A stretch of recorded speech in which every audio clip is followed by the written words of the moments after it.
Captain's log. Stardate 140625. We've arrived at the planet Vulcan, the final frontier, to boldly go where no filmmaker has gone before. Drew, that guy over there in the Toyota, he just finished filming here. Around the corner here, I think, is, for every Star Trek fan, the place you want to go. You need to make a stop here at least once. In the filmmaking industry, we would call this a dead cat.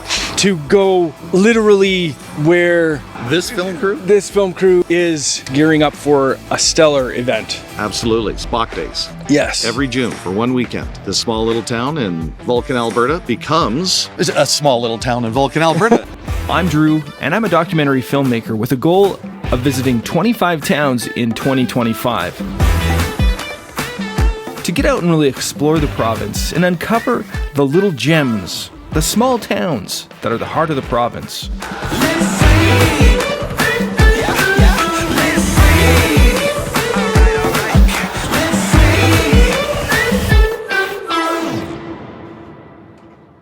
To boldly go where no filmmaker has gone before. Okay, well, in a somewhat different direction as others. Maybe with better drone footage. Vulcan is located in southern Alberta, not even light years away from Calgary. It's just 120 kilometers southeast of the city. Population around 2,000. And even though it's a regular farm prairie town, it feels like kind of a different world. You're greeted by a giant Starship Enterprise monument, and even the streetlights are little ships. The sci-fi enthusiast in me really loved how the town has embraced that side. We're at the Vulcan Museum now.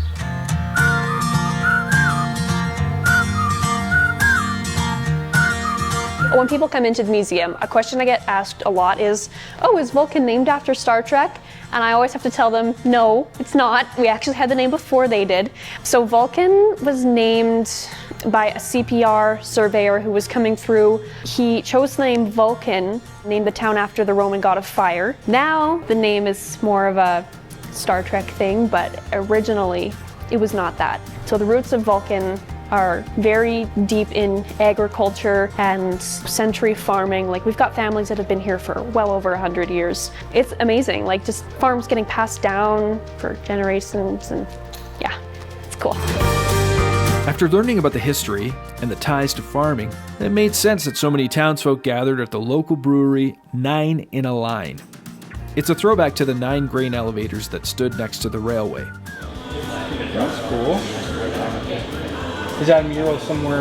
It's a painting. It's a painting? Oh. Yeah, you look at all of them lined up like that. So that's pretty 9. imposing when you. Yeah. No, 9 in the line. Right, so that's just from a different angle. Correct. That's cool. Okay, yeah. And all along the rail. Yeah. Yeah. Because that's how they did it. Right? Yeah. Vulcan, at one point, 1920s, was the largest grain shipping town west of Winnipeg. We had 9 elevators standing just huge on the skyline. They were massive. It was a super big deal for the town's economy, and the last old-fashioned grain elevator that we had actually was just demolished in May. It's sad to see it go because it's such an important part of Albertan history, and especially for Vulcan too, because this is like our whole thing besides Star Trek is agriculture, but you know, times are changing. I had some great conversations with residents and visitors to the town. I definitely got an appreciation from them as to what makes the town a cool place to be.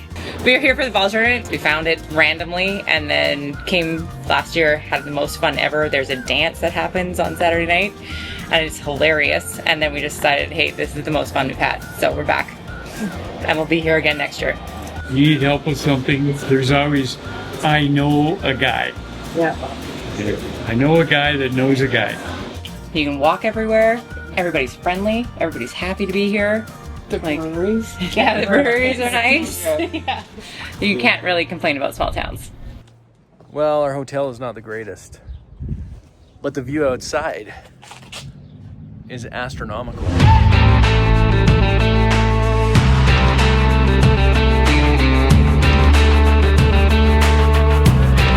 What's your team? We're Go Tex Yourself. So we wear Texas.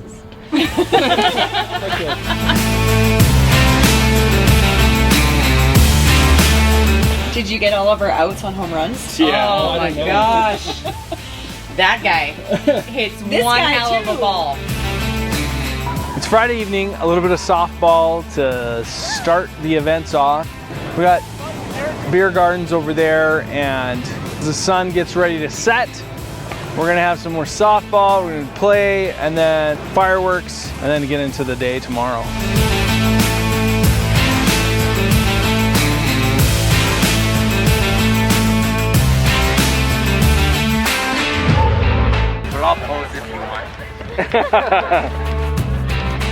I'm from Lomond, about a half hour east-ish. What do you like about living in a small town?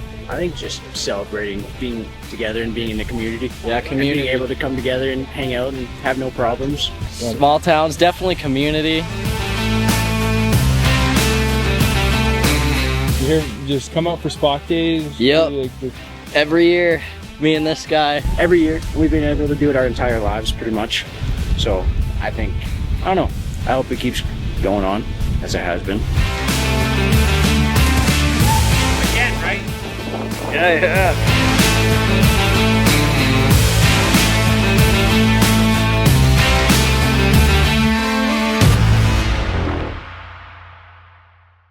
Vulcan Kinet's community walking path. See, as a runner, I love this. When I visit a town, often I like to go for a run. It gives me a sense of the community or where I'm at, and it actually like gets me around the town. So let's go for a run. I want to check it out.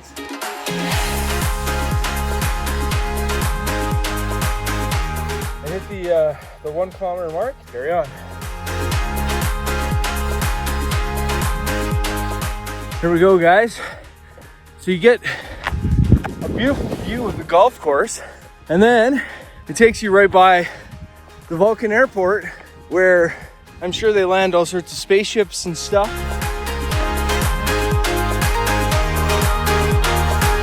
And this is one of the coolest things about Vulcan. A Vulcan crosswalk. Go on the Vulcan crosswalk to the Vulcan County Planet of Vulcan Authority. This is Town Hall. We've been carrying on. I was just checking it out. I just looked up some facts. There's a solar farm, Traverse Solar Farm.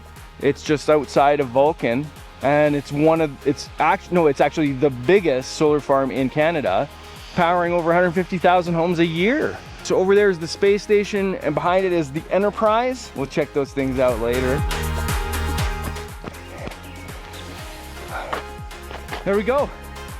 Success. 5 kilometer Vulcan loop.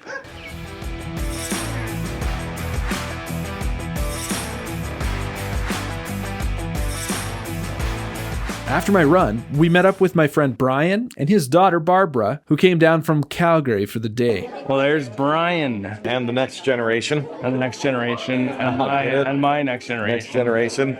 It's funny. Now, Brian's quite the Trekkie, so I felt like he'd be a pretty good asset to have for this event. He was lots of fun to have around, and he showed me the tourist center better than any guide could have, I'm sure. Well, the pancake breakfast was okay, but the parade was out of this world. Brian, of course, had to get into a Star Trek costume, and I decided to wear my Jedi robe as I'm a bit more partial to Star Wars. I didn't get many comments, except for one of the Vulcans on a horse was a little taken back from a Jedi with a camera filming him in the parade. That's a Jedi Knight with a yielding the gear.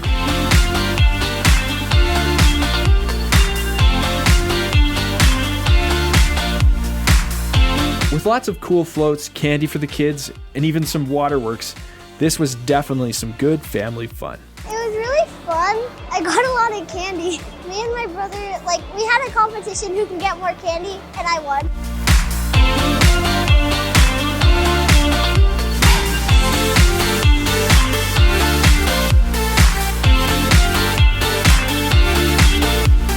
And there it is. My drone is right where I commanded it to land. It's almost like I have this force that could make it happen. Either that or, technology. Quick shout out to our media sponsor. Listen for the Backroads Alberta Minute on New Country Radio for updates on my adventures and ideas of things to do in small towns around the province. With the parade over, it made sense to head to the tourist center. Spock Days. Yes. Every June for one weekend. This small little town in Vulcan, Alberta becomes a small little town in Vulcan, Alberta. But they've really tapped into the whole Star Trek Vulcan theme for their tourism industry, which is what makes it very special to be here. We welcome everyone. Star Wars, Star Trek, Stargate, Star Search. It's all there. Starfish, our favorite type of fish. This is why you're here, Brian. That's right. Because you are the one to help us explore the world of sci-fi. Interesting to note, the Enterprise model they have here is signed by William Shatner. And I still have my Enterprise that looked like that one from The Next Generation. It sits up on my bookshelf in my bedroom. My wife is okay with me having it there. Thank you, Heather. That is what they call a Klingon batleth. Now that's like the miniature size. Usually the batleth would have been like about yay long. It's like basically a two-handed sword. The phasers were used because you could shoot them down before they got close to you. Usually if one Klingon's coming at you with that, there's a swarm of Klingons coming towards you.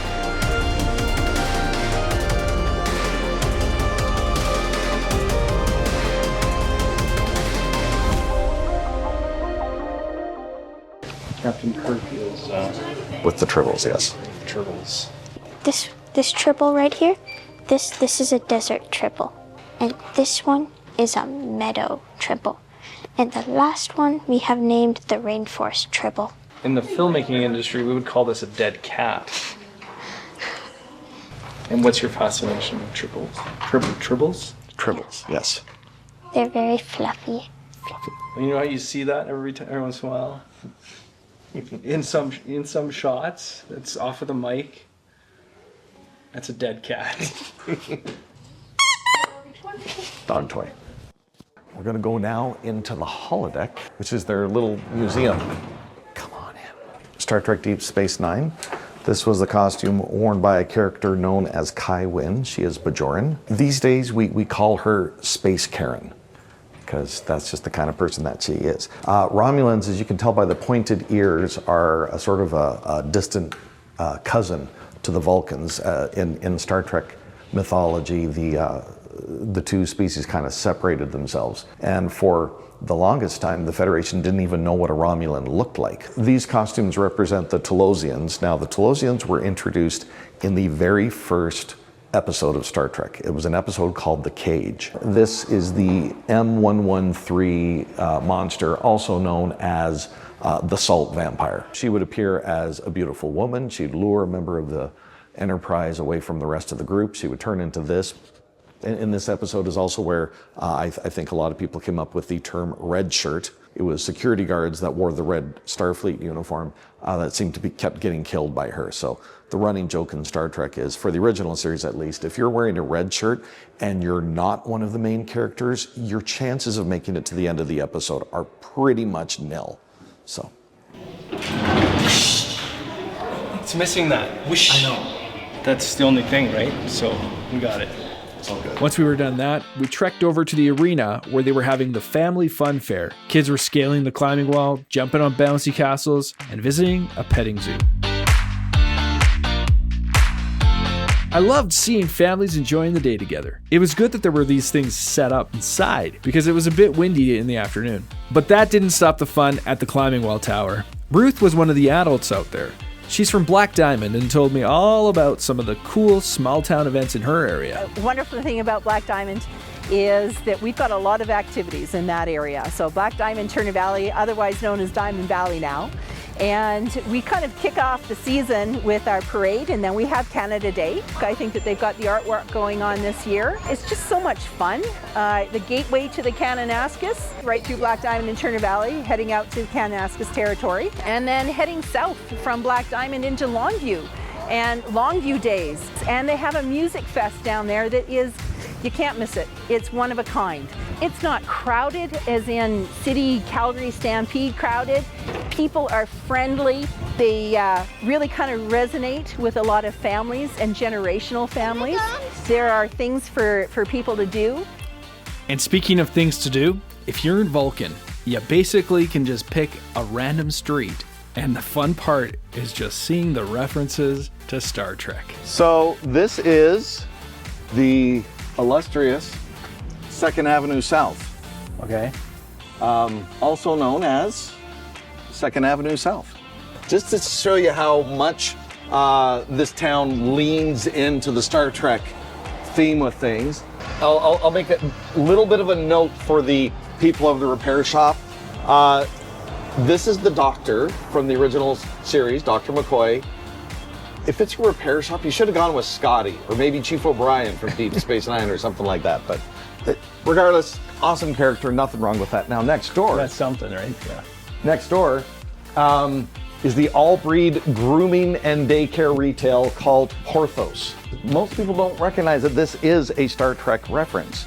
See, in the TV series Star Trek Enterprise, Captain Archer, played by Scott Bakula, had a pet beagle that he named Porthos. So what better Star Trek name for a dog grooming place than the name of the beagle in Star Trek Enterprise?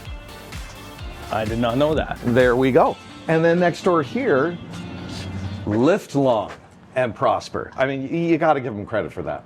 That, like, perfect.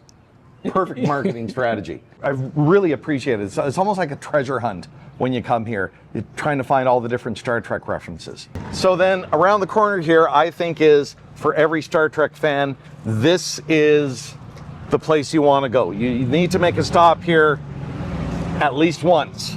So back in 2010, the actor that played the most famous Vulcan in Star Trek, Leonard Nimoy, finally made his way to Vulcan, Alberta. And this was like a really special Spock Day that they had for him. In fact, it wasn't even Spock Days.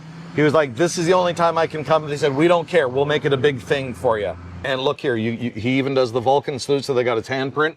You can see how your hand matches up to Leonard Nimoy. So, not quite. Really long fingers.